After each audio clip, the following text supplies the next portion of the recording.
Audio Jungle.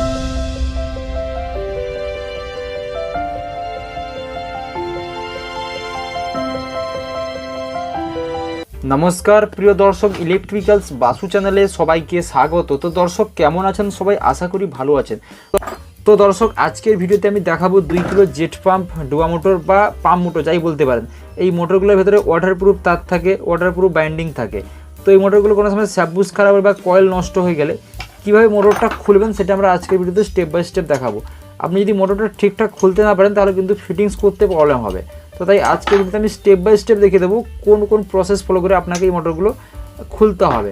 তো তাই আজকের এই ভিডিওটি প্রথম থেকে শেষ পর্যন্ত মনোযোগ সহকারে দেখতে থাকুন। আশা করছি ভিডিওটি আপনাদের খুবই কাজে দেবে এবং এই ভিডিও দেখার পর আপনারা এগুলো নিজেরাই করতে পারবেন। তো দর্শক আজকের এই ভিডিও দেখার পর যদি ভিডিওটি ভালো লাগে তাহলে ভিডিওতে একটা লাইক করবেন এবং বন্ধুবান্ধব সবাইকে শেয়ার করে দেবেন, সবাই কিছু শিখতে পারে। এবং আমার এই চ্যানেলে নতুন হয়ে থাকলে চ্যানেলটি সাবস্ক্রাইব করবেন ইলেকট্রিক্যাল কমপ্লিটলি কাজ শেখার জন্য এবং পরবর্তী ভিডিও সবার আগে পাওয়ার জন্য বেল নোটিফিকেশন অল প্রেস করবেন। তো চলুন দর্শক শুরু করি। তো দর্শক প্রথমে আমাদের এই যে দু সাইডে আটটে নাট আছে, এই নাটগুলো আগে খুলতে হবে। আগে 4টে নাট খুলতে হবে, তারপর কাঠ দিয়ে এক সাইড মারতে হবে। যদি স্টিকটা বেরিয়ে আসে তাহলে ভালো, নাহলে আর 4টে নাট খুলে বার করতে হবে। তো দর্শক যেহেতু মোটরটা জলের মধ্যে থাকে তো সেহেতু এই নাটগুলো একটু জং পড়ে যেতে পারে। তো আপনারা একটু তেল দিয়ে ওয়াশ করে দেবেন, তারপর কিন্তু এই বোল্টগুলো খুলবেন, তো আরামসে এই বোল্টগুলো খুলে যাবে। তো দর্শক আমি 4টে বোল্ট খুলে স্টিক বার করে নিচ্ছি। তারপর কি করতে হবে আপনাদের স্টেপ বাই স্টেপ দেখাচ্ছি, আপনারা মনোযোগ সহকারে দেখতে থাকুন।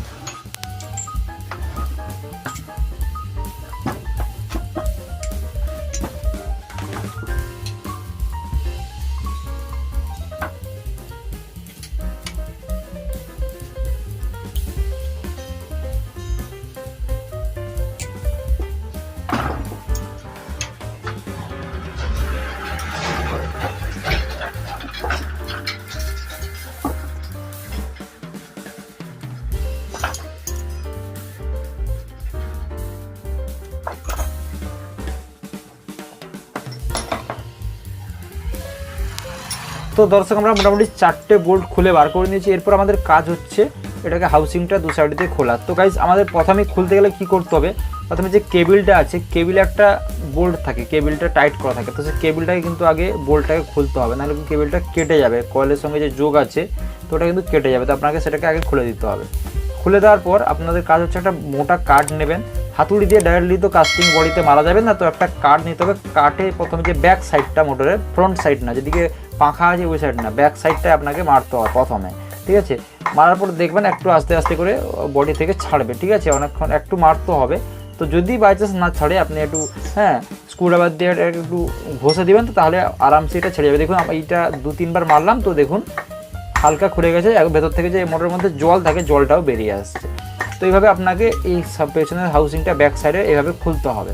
তো খুবই সাবধানের সময়, কারণ কয়েল আছে, রোটার আছে। তো কোনো যদি রোটার ঘষে যায় কয়েলের মধ্যে তাহলে কিন্তু বডি চলে আসবে। আর এগুলো জল থাকে মানে ওয়াটারপ্রুফ আছে, কোনো সময় যদি বডি হয় তাহলে কিন্তু সব শেষ হয়ে যাবে, কয়েলটাই শেষ হয়ে যাবে। তো আপনাকে নজর দিয়ে এটাকে খুলতে হবে। তো দেখুন আমি ব্যাক সাইডের হাউসিংটাকে বার করে নিয়েছি। তো এটাকে একদম সাবধানের সঙ্গে রাখতে হবে যাতে কোনোভাবে বডিতে টাচ না হয়, কারণ কিন্তু এটা অলরেডি পেছনটা খুলে গেছে। তো এরপর আপনাকে সামনেটা খুলে বার করতে হবে। দেখুন দর্শক কয়েলটাও দেখা যাচ্ছে, ওয়াটারপ্রুফ তার আছে। তো এটাকে আমি ভালোভাবে একটু দেখে নেব পজিশনটা কীভাবে খুলতে হবে। তো আপনারা একদম দেখতে থাকুন। আমার বলাটা মেন ব্যাপার না, কিন্তু আপনি কীভাবে করছি ওটা আপনার দেখা হচ্ছে মেন ব্যাপার এই কাজের ক্ষেত্রে। তো এরপর আপনাকে এটা পজিশন দেখে তারপরে আবার কাট দিয়ে ফ্রন্ট সাইডে মারতে হবে। মারলে কিন্তু এটা আস্তে আস্তে করে খুলে যাবে। তো দর্শক আমি দেখাচ্ছি স্টেপ বাই স্টেপ, আপনারা দেখুন।